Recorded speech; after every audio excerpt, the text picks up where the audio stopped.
സ്നേഹമുള്ളവരെ, മംഗളവാർത്താ കാലത്തിലേക്ക് നാം പ്രവേശിക്കുകയാണ്. മനുഷ്യചരിത്രം കേട്ട ഏറ്റവും മംഗളകരമായ ആ വാർത്തയുടെ കാലത്തെ നാം അനുസ്മരിക്കുന്ന നാളുകളാണ് വരാൻ പോകുന്നത്.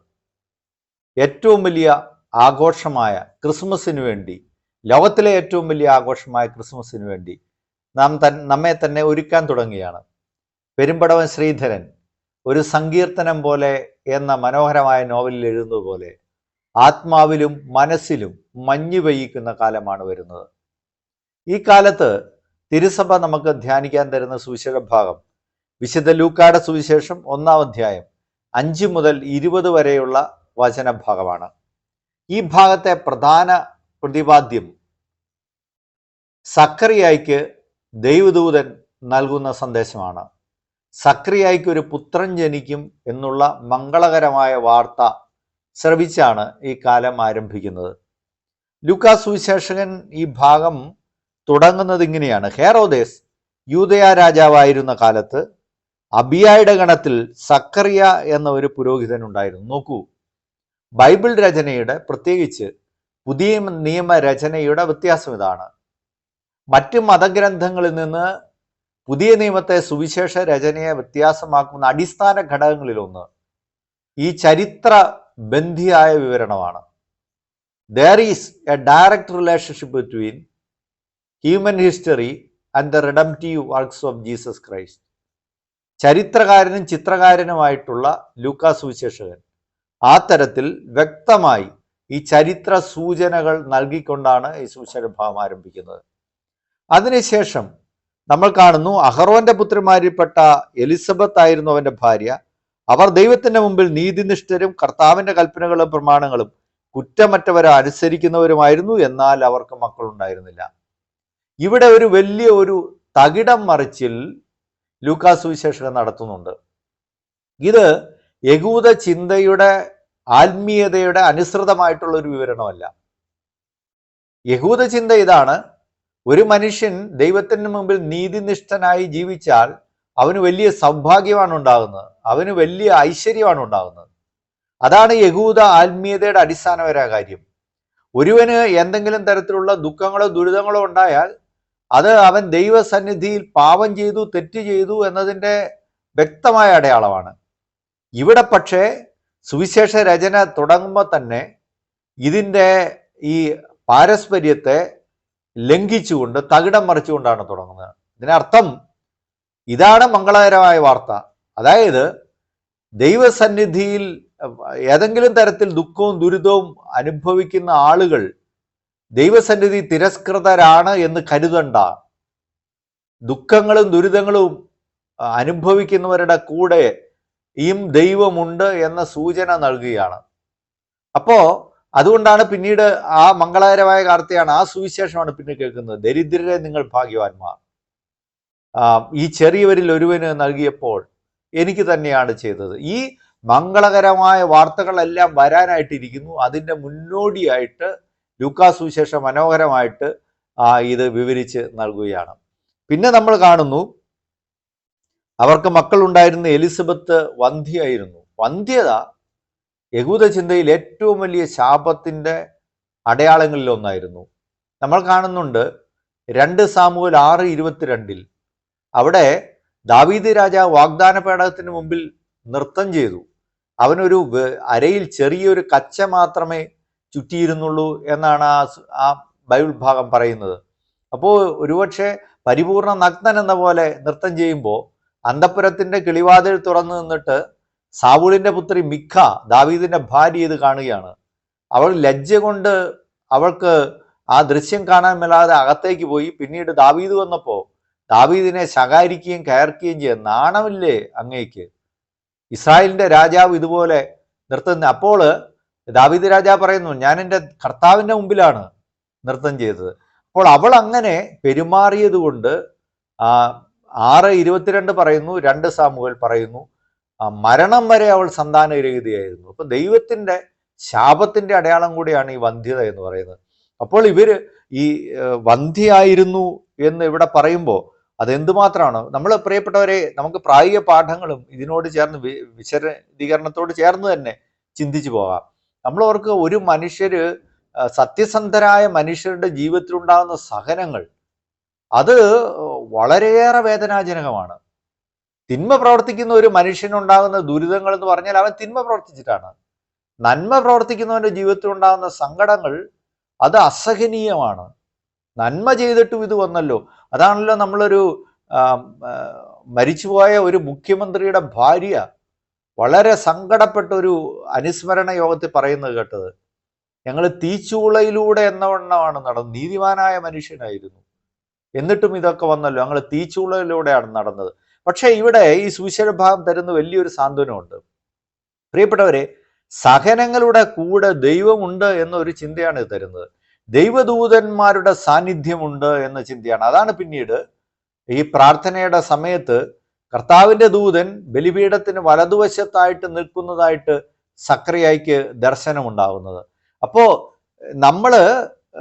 നമ്മൾ ഈ കാര്യങ്ങൾ മറ്റ് ജനങ്ങളോട് നമ്മൾ പറയുമ്പോഴും നമ്മൾ പുരോഹിതരെന്ന നിലയ്ക്ക് പുരോഹിതന്മാരും അല്ലെങ്കിൽ സിസ്റ്റേഴ്സും അതുപോലെ കുടുംബത്തിൻ്റെ തലവന്മാരെന്ന നിലയ്ക്ക് മാതാപിതാക്കളും ഒക്കെ പഠിപ്പിക്കേണ്ട പ്രധാനപ്പെട്ട പാഠം ഇതാണ്. നമ്മുടെ കൂടെ ദൈവദൂതന്മാരുടെ സാന്നിധ്യമുണ്ട്, പ്രത്യേകിച്ച് നമ്മുടെ സങ്കടങ്ങളിൽ എന്ന് നമ്മൾ പഠിപ്പിക്കണം. നമ്മൾ കാണുന്നുണ്ടല്ലോ തോബിത്തിന്റെ പുസ്തകം 12:12 അവിടെ റഫായേൽ മാലാഖ പറയാണ്, നീയും നിന്റെ മരുമകൾ സാറയും പ്രാർത്ഥിച്ചിരുന്നപ്പോൾ നിങ്ങളുടെ പ്രാർത്ഥനകൾ അത്യുന്നതനായവനെ ഞാൻ അനുസ്മരിച്ചിരുന്നു എന്ന് പറഞ്ഞാൽ അവര് സഹനങ്ങളിലൂടെ കടന്നു പോവുകയായിരുന്നു. ആ കാലത്തൊക്കെ അവരുടെ പ്രാർത്ഥനയുടെ ചാരെ ഞാനുണ്ടായിരുന്നു എന്ന് റഫായേൽ മാലാഖ പറയുന്ന മനോഹരമായ ഒരു വാക്യമുണ്ട്. ഇത് നമ്മൾ ഈ കാലത്ത് പ്രത്യേകമായിട്ട് അനുസ്മരിപ്പിക്കേണ്ടതാണ് പ്രിയപ്പെട്ടവരെ. കഴിഞ്ഞ ദിവസം നമുക്ക് വലിയ സങ്കടം വരുത്തിയ ഒരു വാർത്തയാണല്ലോ. 8ാം ക്ലാസ്സിൽ പഠിക്കുന്ന ഒരു കുഞ്ഞ്, അവന് ക്ലാസ്സിൽ എന്തോ ബുദ്ധിമുട്ടുകൊണ്ടാണ് ക്ലാസ്സിൽ പോകാൻ അവൻ മടി പറഞ്ഞു. പക്ഷെ നിർബന്ധിച്ച് അവനെ ക്ലാസ്സിൽ വിട്ടു. മാതാപിതാക്കൾ ജോലിക്ക് പോയി. അവൻ ക്ലാസ്സിൽ പോയിട്ട് പെട്ടെന്ന് തന്നെ തിരിച്ചു വന്നു. ആ കുഞ്ഞ് ആത്മഹത്യ ചെയ്തു. നോക്കുക, സഹനങ്ങളിൽ ദൈവത്തിൻ്റെ സാന്നിധ്യം, ദൈവദൂതന്റെ സാന്നിധ്യമുണ്ട് എന്ന് പഠിപ്പിക്കേണ്ടത് ഈ കാലത്തിന്റെ പ്രത്യേകമായ ആവശ്യമായിട്ട് മാറുകയാണ് പ്രിയപ്പെട്ടവരെ. പിന്നീട് ഈ സുവിശേഷ ഭാഗത്തിൽ മുന്നോട്ട് വരുമ്പോൾ നമ്മൾ കാണുന്നു, പുരോഹിത വിധിപ്രകാരം കർത്താവിന്റെ ആലയത്തിൽ പ്രവേശിച്ച് ധൂപം സമർപ്പിക്കാൻ സക്രിയായി കുറി വീണു. അത് യഹൂദരുടെ ഒരു ക്രമമായിരുന്നു. ലേവിയ ഗോത്രത്തിലെ 8ാമത്തെ ഗണത്തിൽപ്പെട്ടതാണ് അബിയായുടെ ഗണം. ഈ അബിയായുടെ ഗണത്തിന് ഈ സക്രിയായും എലിസബത്തും താമസിച്ചിരുന്ന ജെറുസലേമിന് തെക്ക് പടിഞ്ഞാറുള്ള കുന്നും മലയുമുള്ള യൂദയാദേശത്തായിരുന്നു. അപ്പോൾ ഈ അബിയായുടെ ഗണത്തിൻ്റെ ശുശ്രൂഷയുടെ സമയമായപ്പോൾ അവർ ജെറുസലേമിലേക്ക് എത്തി. ജെറുസലേമിലേക്ക് എത്തിക്കഴിഞ്ഞതിന് ശേഷം ഈ അബിയായുടെ ഗണത്തിൽ ഓരോ ദിവസവും ചെയ്യേണ്ട വിവിധങ്ങളായ ശുശ്രൂഷകൾ എന്തെന്നറിയാൻ കുറിയിടുന്നു. അതായിരുന്നു ആ യഹൂദ പതിവ്. അങ്ങനെ ഈ കുറി വീണ സമയത്ത് അദ്ദേഹം ധൂപാർപ്പണത്തിനായിട്ട് അദ്ദേഹം ദേവാലയത്തിൽ പ്രവേശിക്കുകയാണ്. ധൂപം സമർപ്പിക്കുന്ന സമയത്ത് ജനക്കൂട്ടം മുഴുവൻ വെളിയിൽ പ്രാർത്ഥിച്ചുകൊണ്ടിരുന്നു എന്നാണ് പറയുന്നത്. ഈ പ്രാർത്ഥനയുടെ നടുവിലാണ് അത്ഭുതം സംഭവിക്കുന്നത്. നോക്കൂ പ്രിയപ്പെട്ടവരെ, ധൂപാർപ്പണ സമയത്ത് ദൈവത്തിൻ്റെ ദൂതൻ വലതുവശത്ത് നിൽക്കുന്നതായിട്ട് സക്രിയായിട്ട് തോന്നുകയാണ്. നമ്മൾ ലതീഞ്ഞ് പ്രാർത്ഥനയിൽ പ്രാർത്ഥിക്കുന്നുണ്ടല്ലോ, പരിമള മുയലും ധൂപം പോൽ ഞങ്ങളുടെ പ്രാർത്ഥനകൾ അങ്ങയുടെ സന്നിധിയിൽ എത്തട്ടെ. അപ്പോൾ ഈ ധൂപത്തിന്റെ പടലങ്ങൾ ആകാശങ്ങളിലേക്ക് ഉയരുന്ന പോലെ പ്രാർത്ഥന മുകളിലേക്ക് ഉയരട്ടെ. നമ്മുടെ മുമ്പിലുള്ള പ്രായോഗികമായിട്ടുള്ള ഒരു ചോദ്യം ഇതാണ്. നമ്മളൊക്കെ പ്രാർത്ഥിക്കുന്ന സമയത്ത് അലൗകികമായ ഒരു അനുഭവം നമുക്കുണ്ടാകുന്നുണ്ടോ? പുരോഹിതന്മാര് പ്രാർത്ഥിക്കുന്ന സമയത്ത് സീറോ മലബാർ സഭയിലെ കുർബാനക്രമത്തിലുണ്ടല്ലോ, ക്രോവയ ശ്രാപ്പയന്മാർ, ഉന്നത ദൂതന്മാർ ഭയഭക്തിയോടെ നിൽക്കുന്നു, ബലിപീഠത്തിൽ ആദരവോടെ നോക്കുന്നു എന്നുള്ള. അപ്പോൾ നമ്മുടെ പ്രാർത്ഥനകളുടെ നടുവിലാണ് അത്ഭുതങ്ങൾ ഉണ്ടാകുന്നത്. ജനക്കൂട്ടവും പുരോഹിതനും ഒരേ രീതിയിൽ പ്രാർത്ഥിക്കുമ്പോൾ നമ്മൾ ഒന്ന് ആലോചിച്ച് നോക്കേണ്ടതല്ലേ. നമ്മൾ പലപ്പോഴും പ്രാർത്ഥനയിൽ സംബന്ധിക്കുമ്പോൾ വാപൂട്ടി നിൽക്കുന്ന എത്രയോ പേരുണ്ട്. സജീവമായി പ്രാർത്ഥനയെ പങ്കെടുക്കാത്തവർ, ഒരു ചടങ്ങ് പോലെ പങ്കെടുക്കുന്നവർ. പ്രാർത്ഥന നമുക്ക് അനുഭവമാകുന്നുണ്ടോ? നമുക്ക് ദൈവികമായ ദർശനങ്ങൾ ഉണ്ടാകുന്നുണ്ടോ? നമ്മുടെ ആളുകളെ സ്വർഗത്തിലേക്ക് ഉയർത്തുന്ന രീതിയിൽ പ്രാർത്ഥനകൾ ചെല്ലാൻ നമുക്ക് സാധിക്കുന്നുണ്ടോ? അല്ലെങ്കിൽ നമ്മുടെ കുഞ്ഞുങ്ങൾക്കൊക്കെ അനുഭവം കിട്ടുന്ന രീതി നമ്മൾ കാണുന്നുണ്ടല്ലോ. ചില മാതാപിതാക്കൾ കൈകൂപ്പി നിൽക്കുമ്പോൾ അതേ രീതി തീഷ്ണതയോടെ മക്കൾ നിൽക്കുന്ന കാണുന്നില്ലേ? അതേസമയം ചില മാതാപിതാക്കന്മാർ കൈകെട്ടി നിൽക്കുന്നു, മക്കളും അതേ രീതി കൈകെട്ടി നിൽക്കുന്നു. നമ്മൾ എങ്ങനെയാണ് പ്രാർത്ഥനകളിൽ സംബന്ധിക്കുന്നത് എന്ന് നമ്മൾ ചിന്തിക്കേണ്ടതില്ലേ? അതിനുശേഷം പറയുന്നു നീ ഒരു പുത്രൻ ജനിക്കും, നീ അവന് യോഹന്നാൻ എന്ന് പേരിടണം. ഈ പേര് പ്രിയപ്പെട്ടവരെ പ്രധാനപ്പെട്ടതാണ്. യോഹന്നാൻ എന്ന് പറഞ്ഞാൽ ദൈവം കരുണ കാണിച്ചു എന്നാണ്, ദൈവം കാരുണ്യവാനാണെന്നാണ്. അപ്പോൾ ഈ പുതിയ നിയമത്തിന്റെ കാലത്തിന്റെ പ്രത്യേകതയാണ് ഇവിടെ അവതരിപ്പിക്കപ്പെടുന്നത്. ഇനിയുള്ള കാലം കരുണയുടെ കാലമാണ്. ഇതാ കാരുണ്യവാനായ ദൈവം വരുന്നു. അത് പഴയ നിയമത്തിൽ നിന്ന് വ്യത്യസ്തമായിട്ടൊരു കാലത്തെ കൂടെ ഈ പേരിലൂടെ അവതരിപ്പിക്കുകയാണ്. ദൈവം കരുണ കാണിക്കുന്നു. അപ്പോൾ ദൈവസന്നിധിയിലേക്ക് പ്രതീക്ഷയോടെ നമുക്ക് എത്താവുന്ന ഒരു കാലം വരുന്നു എല്ലാവർക്കും. അതാണ് ഈ പേരിലൂടെ സ്ഫുരിക്കപ്പെടുന്നത്. പ്രിയപ്പെട്ടവരെ, പേരിന് തന്നെ വലിയ പ്രാധാന്യമുണ്ട് എന്ന് കരുതിയിരുന്ന ആളുകളാണ് യഹൂദർ. ഒരാള് അയാളുടെ പേര് തന്നെയാണ് എന്ന് അവർ കരുതിയിരുന്നു. അപ്പോഴാണ് ഈ പേര് നമ്മൾ ഓർക്കുക പ്രധാനപ്പെട്ടതാകുന്നത്. നമ്മുടെ കുഞ്ഞുങ്ങൾ ദൈവത്തിന്റെ ദാനമാണ്, ദൈവത്തിന്റെ കരുണയാണ് എന്ന ചിന്ത നമുക്കുണ്ടോ? ഈ കാലഘട്ടത്തിൽ അത് വളരെ പ്രത്യേകതരമായിട്ടുള്ള ഒരു ചിന്തയുടെ കാര്യമായിട്ട് നമ്മൾ മാറ്റേണ്ടതാണ്. ചിലപ്പോൾ നമ്മൾ പേരിടുന്നത് എങ്ങനെയാണ്? ഒരു കുഞ്ഞിനോട് ഒരിക്കൽ അവന്റെ പേര് കിച്ചു എന്നാണ്. അർത്ഥം എന്താന്ന് ചോദിക്കുമ്പോൾ അവൻ പറയുന്ന നിഷ്കളങ്കമായി പറയുന്നു മമ്മി ഇട്ട പേരാണ് എന്ന് പറയുന്നു. അപ്പോൾ നമ്മൾ പേരുകളുടെ അർത്ഥം നമുക്ക് നഷ്ടപ്പെടുന്നുണ്ടോ?